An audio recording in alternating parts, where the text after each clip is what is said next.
The first bus rolled up just after 7 in the morning, and by the time the sun had climbed over the ridge, there were 50 of them idling in a long metallic line along the county road outside my property.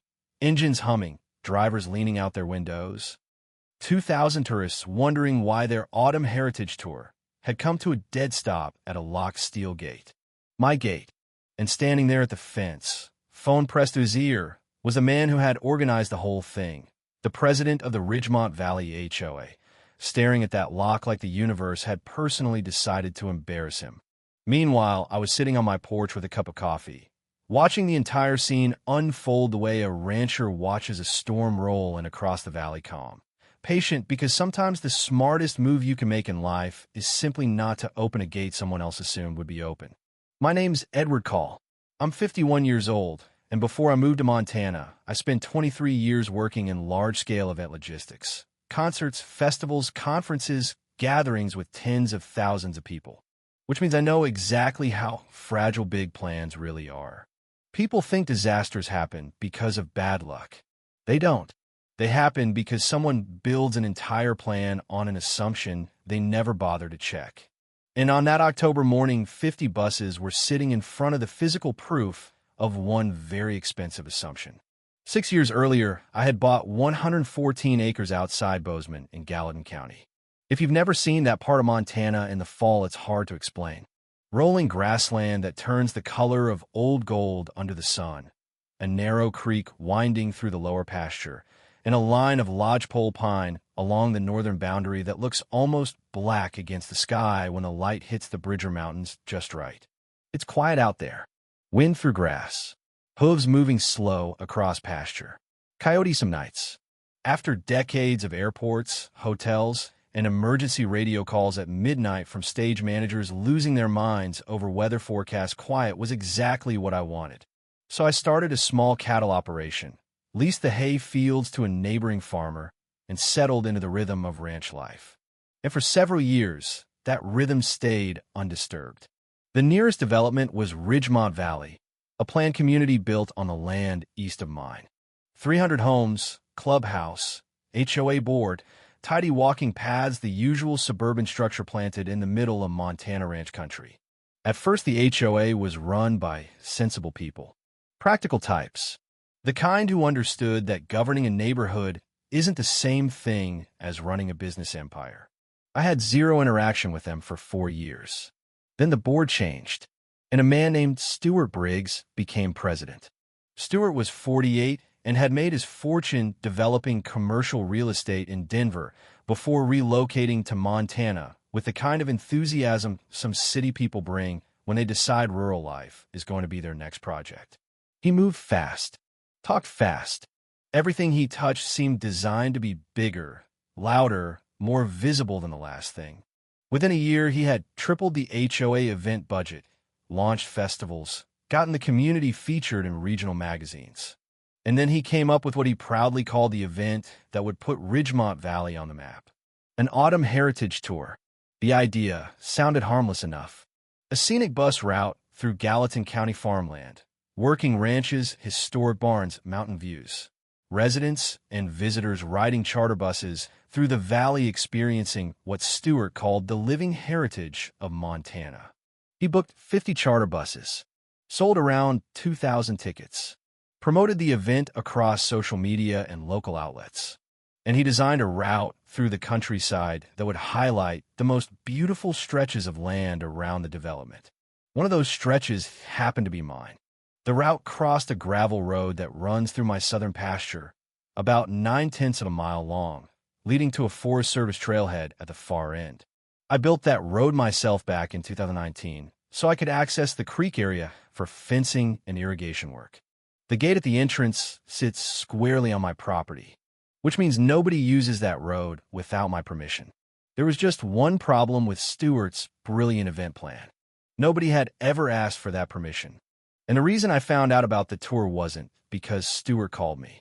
It was because a woman named Patricia Hensley, a resident in Ridgemont Valley, phoned one afternoon asking if I was excited about having visitors come through the ranch.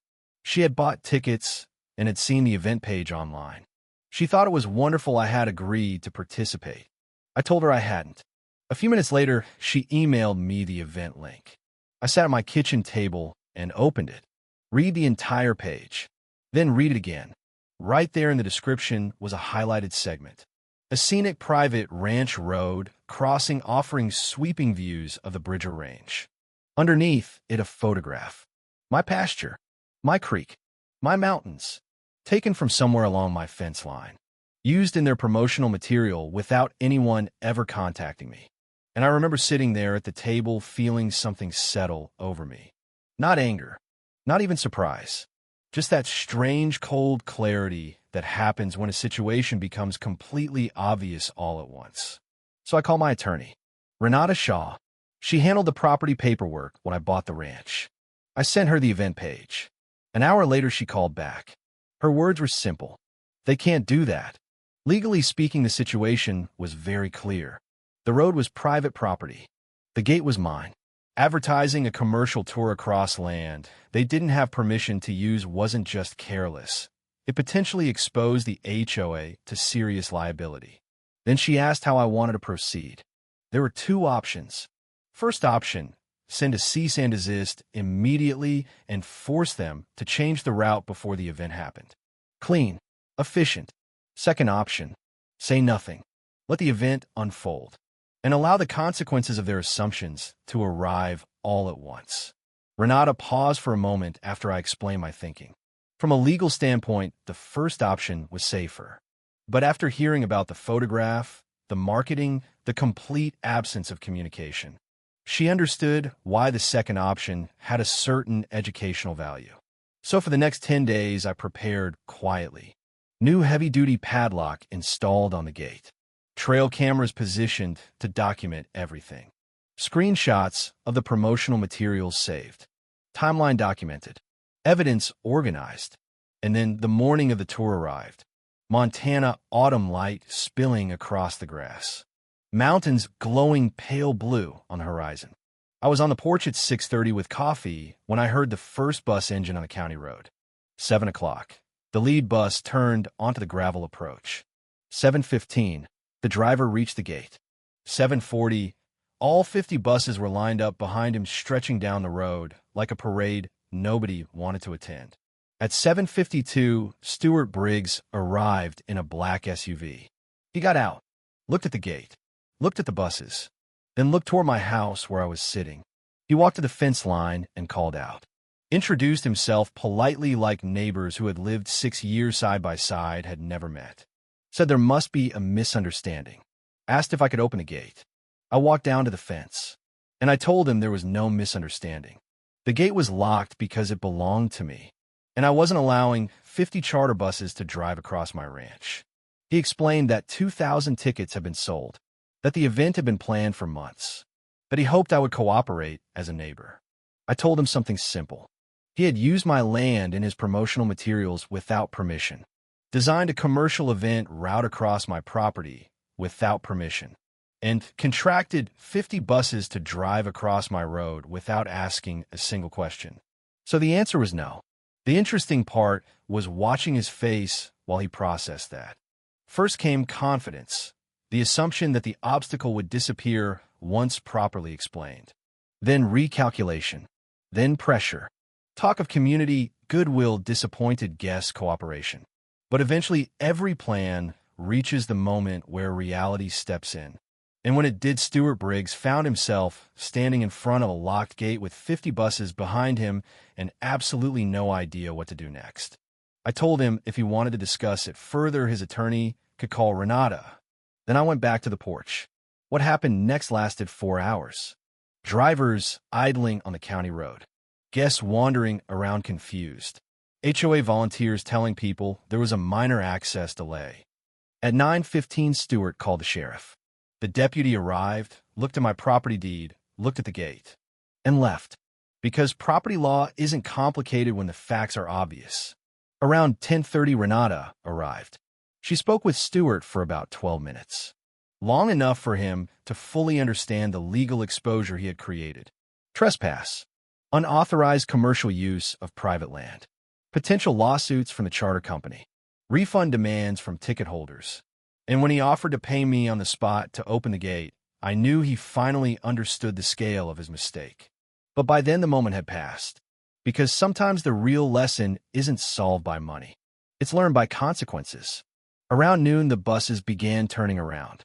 Now turning 50 charter buses around on a narrow Montana road is not a quick process. By 2 in the afternoon, the road was clear. The Autumn Heritage Tour had officially toured absolutely nothing.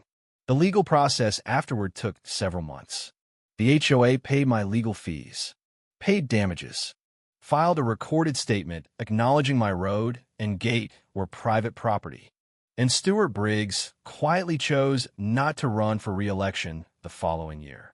These days the gate is still there. Same heavy lock, same quiet road stretching through the pasture. Sometimes in the fall when the grass turns gold and the mountains glow in that soft Montana light, I think about that morning. Not with anger, just with a certain understanding.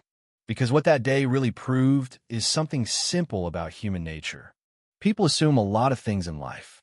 They assume access. They assume cooperation. They assume other people will accommodate their plans. But ownership, real ownership, doesn't care about assumptions. It only cares about boundaries.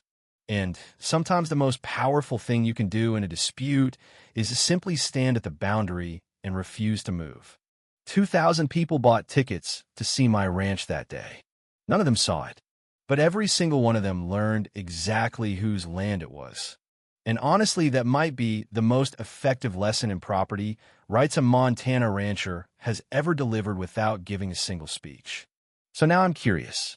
If someone had assumed they could use something that belonged to you, your land, your work, your time, without ever asking, would you have warned them ahead of time? Or would you have let them discover the locked gate the hard way? Tell me what you think. And if you've ever had to stand your ground when someone crossed a line they thought didn't apply to them, share your story too.